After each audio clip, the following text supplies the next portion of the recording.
गांधी जयंती आहे, उद्या शनिवार आहे, उद्या दुपारून सुट्टी आहे, आणि परवा रविवार आहे, परवा पूर्ण दिवस सुट्टी आहे. म्हणजे तुम्हाला लगातार 3 दिवस सुट्टी आहे.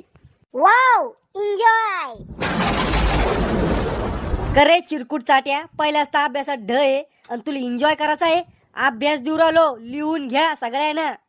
मराठीचं पूर्ण पुस्तक इंग्रजीमध्ये ट्रान्सलेट करून आणायचं.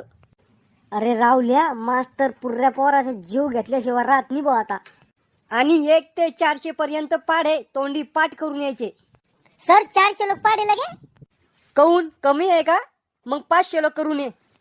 नाही सर, 400 लोक भक्कम आहे. 400 लोक पाडे पाठ करता करता गळ्यातला घाम नळ्यात जाणार आहे.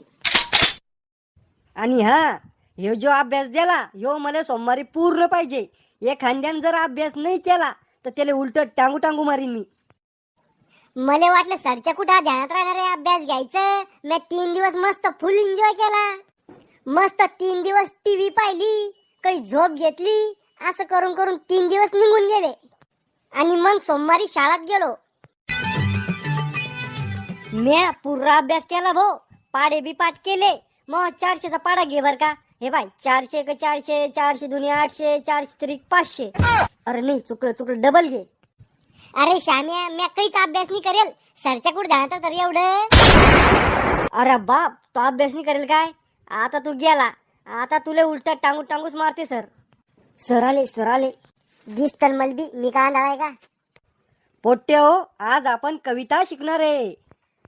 सर तुम्ही आम्हाला अभ्यास दिला होता, आज करून यायचं सांगितलं होता. अरे चमल, अरे पुरी इथल्या जाईल कशी काय तरी.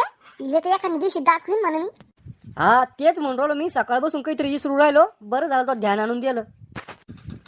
कोणा अभ्यास नाही केला ते उभे राहा.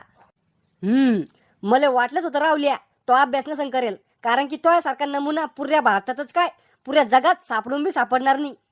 सर अभ्यास करायचं ध्यानातच नाही राहिलं. ध्यानात नाही राहिलं? ये पुढे ये, इकडे पुढे ये.